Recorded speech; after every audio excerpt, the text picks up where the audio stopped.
Hola, ¿qué tal? Bienvenidos a Volviendo a Casa, tu servidor Juan Carlos García, y continuamos con un nuevo capítulo.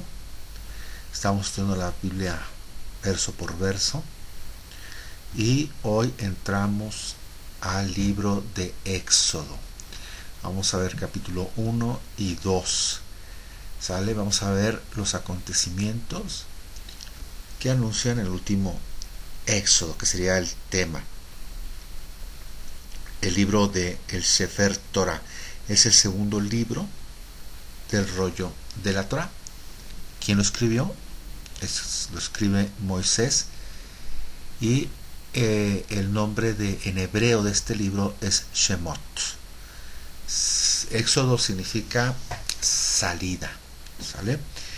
Una característica de los libros de la Torah es que sus nombres fueron puestos de acuerdo a la primera expresión del texto, ¿sale? En este sentido, el texto del libro de Éxodo comienza hablando de los nombres. Y la palabra Shem en hebreo significa nombre. Y Shemot es la palabra nombre, o nombres más bien, en plural. ¿Sale? Entonces, al inicio de este libro se mencionan los nombres de las personas que entraron a Egipto. Y por esa razón, los rabinos le pusieron ese nombre a este libro.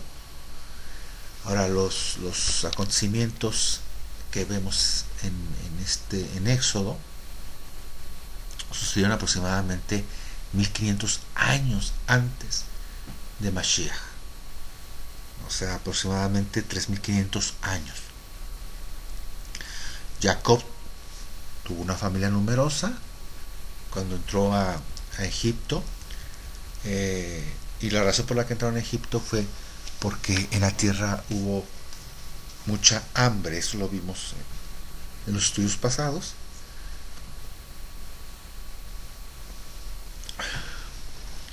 Y bueno, ahí Egipto se engrandece, se prospera, ¿sí? Es Egipto, ahí Joseph, uno de los hijos de Jacob, José el soñador, se convierte en salvador de sus hermanos y de toda esta hambruna. También es obviamente su padre.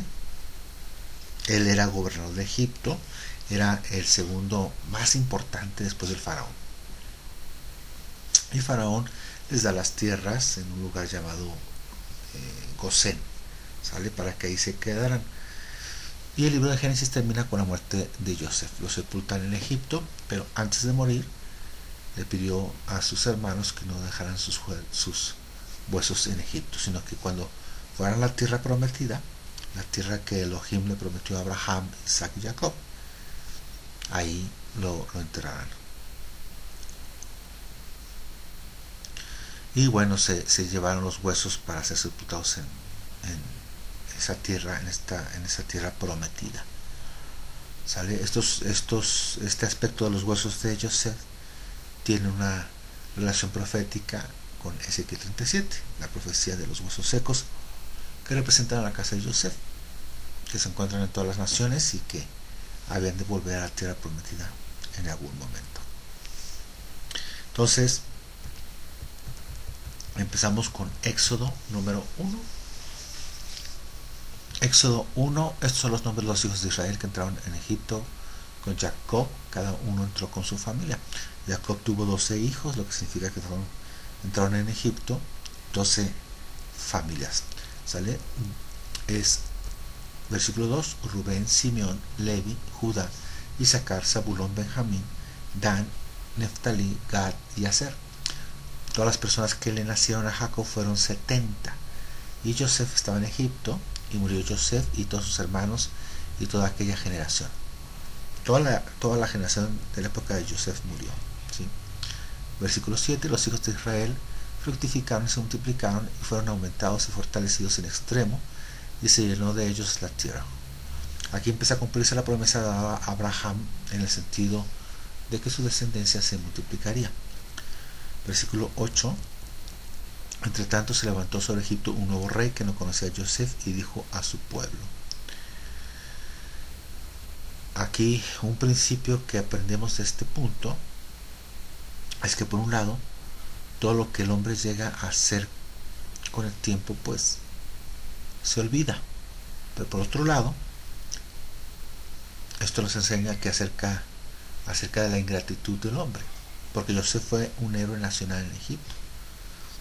Debemos aprender a no poner toda nuestra esperanza en los logros o éxitos que nosotros pudiéramos tener en la vida. Eso no sirve de nada.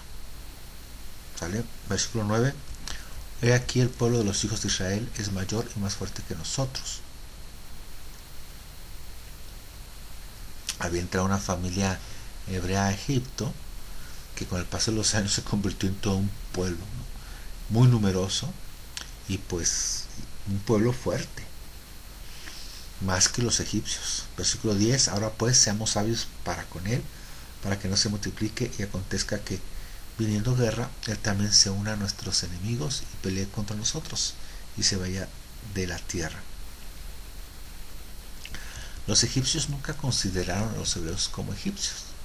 Siempre los vieron diferentes, pues por las costumbres que practicaban. ¿Sale? Y esto nos enseña que mientras que mantengamos en nuestras costumbres los mandamientos de Elohim, no importa dónde vivamos, siempre seremos vistos como extranjeros, como personas diferentes.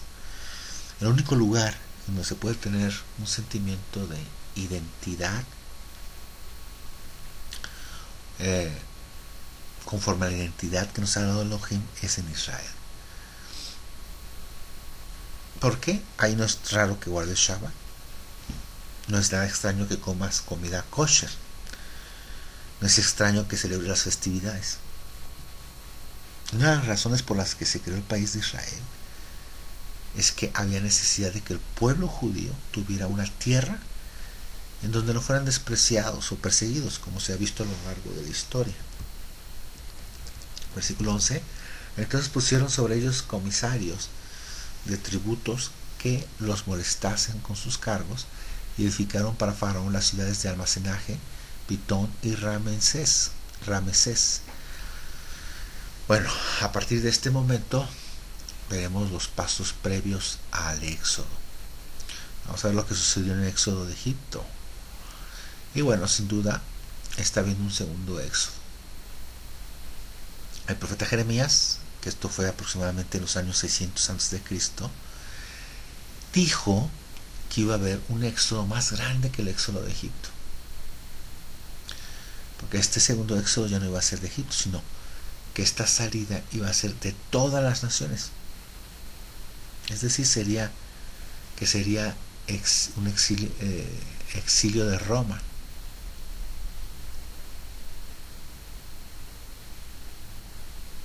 Por eso es importante estudiar la forma en que se llevó a cabo el primer éxodo, porque conociendo las condiciones en que se originó, vamos a tener una idea de cómo va a ser el segundo y final éxodo. ¿Sí? Todas las personas dispersas entre las naciones que están bajo el imperio romano van a salir de ahí. ¿Sí? En el éxodo de Egipto, el Elohim de Israel prácticamente entró en guerra con Egipto, de modo que pues así está haciendo el segundo éxodo. ¿Sí? En su momento lo que atemorizó a Faraón fue que los israelitas crecieran y se multiplicaran. Entonces lo que tiene que suceder en el segundo éxodo, tiene que haber una multiplicación y crecimiento de los hijos de Israel, porque ahora los hijos de Israel ya no están en Egipto, sino están en todas las naciones. De manera que los hijos de Israel, que se encuentran esparcidos en todas las naciones, tendrán que multiplicarse y fortalecerse antes del segundo éxodo. Lo que está empezando a suceder en todo el mundo. ¿Sale?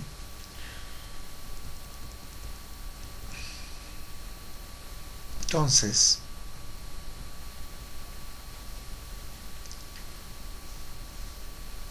hay mucha gente que está despertando las raíces hebreas.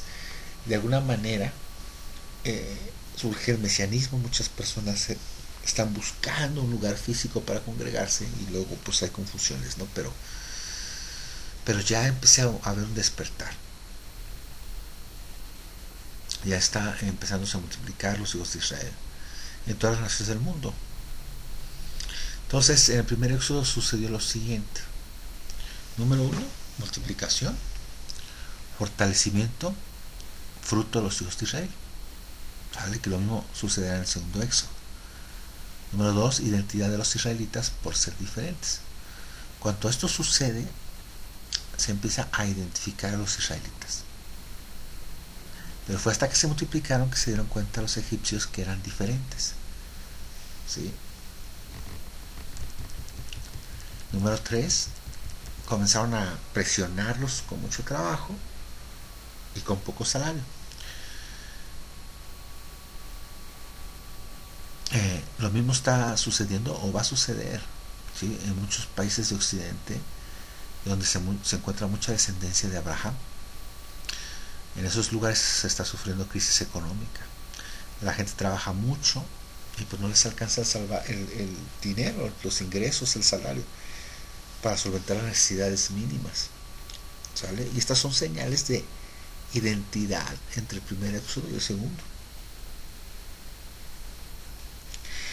Y estas ciudades que se mencionan, que se construyeron, llamadas Pitón y Ramsés, no son las pirámides de Egipto, porque esas pirámides ya estaban construidas. Generalmente se piensa que los israelitas construyeron estas pirámides, pero no es así. Los israelitas construyeron estas ciudades que se mencionan en el verso 11. Es decir, que estaban construyendo a la economía de los egipcios, pero a ellos no les estaba yendo bien, o sea, directamente. Versículo 12, pero cuanto más los oprimían, tanto más se multiplicaban y crecían, de manera que los egipcios temían a los hijos de Israel. Aquí aprendemos el principio de la comodidad. Generalmente no produce un crecimiento explosivo. En cuanto los egipcios presionaron a los israelitas, crecieron más al grado de que los egipcios temieron a los hijos de Israel. Los tiempos difíciles son los que más nos fortalecen. Una persona que vive acostada todo el tiempo, que es perezosa y que no ejercita sus músculos, se debilita. Cada prueba que viene a nuestra vida es para fortalecernos. ¿Sí? Como decían por ahí, no pain, no gain. Las cosas importantes de la vida cuestan trabajo.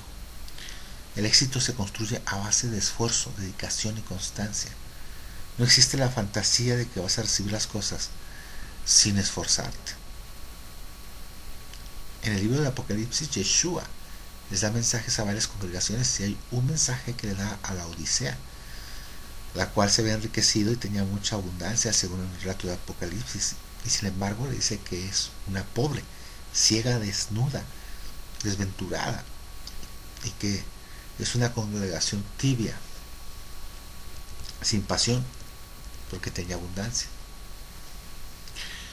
En ocasiones podemos, como padres, cometer el error de facilitar las cosas a nuestros hijos. Nos queremos consentir demasiado, de darles todo sin ningún esfuerzo.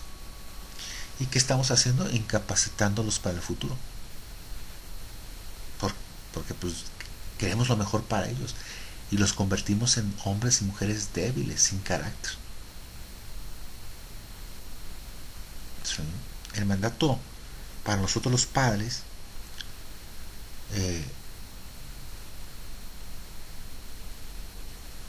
que prescribe que no provoquemos a ir a nuestros hijos es porque nuestros hijos no se enojen, no es porque que ellos no se enojen, sino que nosotros no les facilitemos las cosas. ¿Sí? Esto para provocar que se fortalezcan su carácter. En el libro de los Hechos de los Apóstoles se verifica el hecho de que los seguidores de Cristo comenzaron a crecer cuando empezaron a ser perseguidos. ¿Sale? Entonces al principio que aprendemos es que entre más presión tengas, más te vas a fortalecer. Que el ser humano ha inventado las cosas más sorprendentes en los tiempos más difíciles. Versículo 13, y los egipcios hicieron servir a los hijos de Israel con dureza y amargaron su vida con dura servidumbre en hacer barro y ladrillo y en toda labor del campo y en todo su servicio, al cual los obligaron con rigor. Y habló el rey de Egipto a las parteras de las hebreas, una de las cuales se llamaba Cifra y otra Fua, y les dijo. Aquí los dos nombres de las parteras que se mencionan tienen que ver con algo que significa brillante. ¿Sí? Y aquí lo interesante es que a pesar de que las parteras eran egipcias, eran temerosas del Elohim de Israel. Ellas conocían el Elohim de los hebreos. ¿Sí? Dice, bueno, aquí siguiendo, y les dijo, cuando asistáis a las hebreas en sus partos y veáis el sexo, si es hijo, matadlo, y si es hija, entonces viva.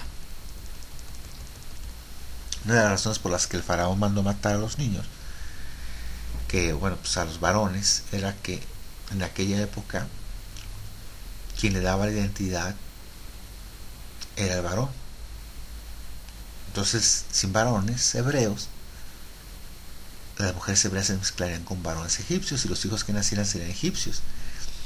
Y la otra razón es que reducir el número de varones hebreos no podrían pues hacer guerra contra los egipcios. Versículo 17.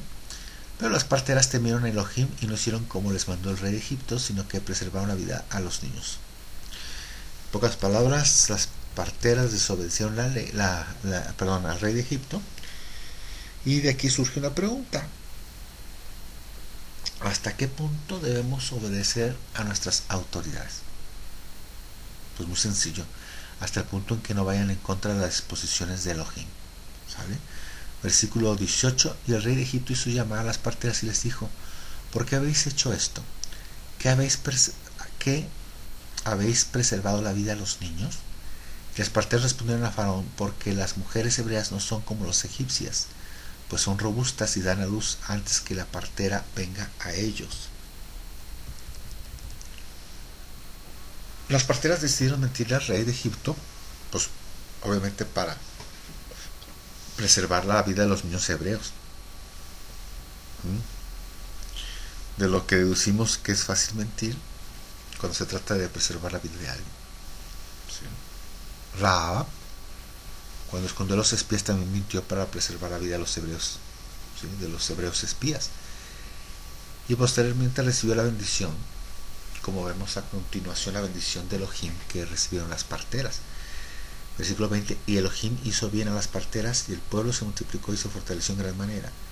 21. Y por haber las parteras temido a Elohim, él prosperó sus familias.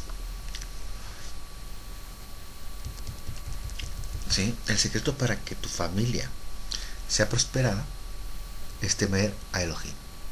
Y aquí es muy claro que no importa que hayan sido extranjeras las personas que reciben la bendición de prosperidad de parte de Elohim, sino que Elohim hace bien y prospera a todo aquel que le teme. Versículo 22. Entonces Faraón mandó a todo su pueblo diciendo echad al río a todo hijo que nazca y a toda hija preservad la vida. El decreto real implicó primeramente involucrar a todo el pueblo de Egipto, pero lo más grave fue que no solo mandó matar a los niños varones hebreos, sino también a los niños varones egipcios. Recordemos que quien ordenó algo similar fue Herodes el Grande.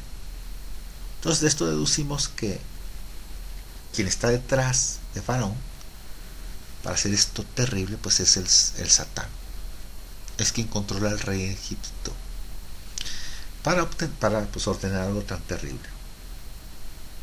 Entonces estas cosas que suceden antes del éxodo de Egipto son una representación de lo que vendrá en los últimos tiempos, hasta el segundo éxodo. ¿Sale?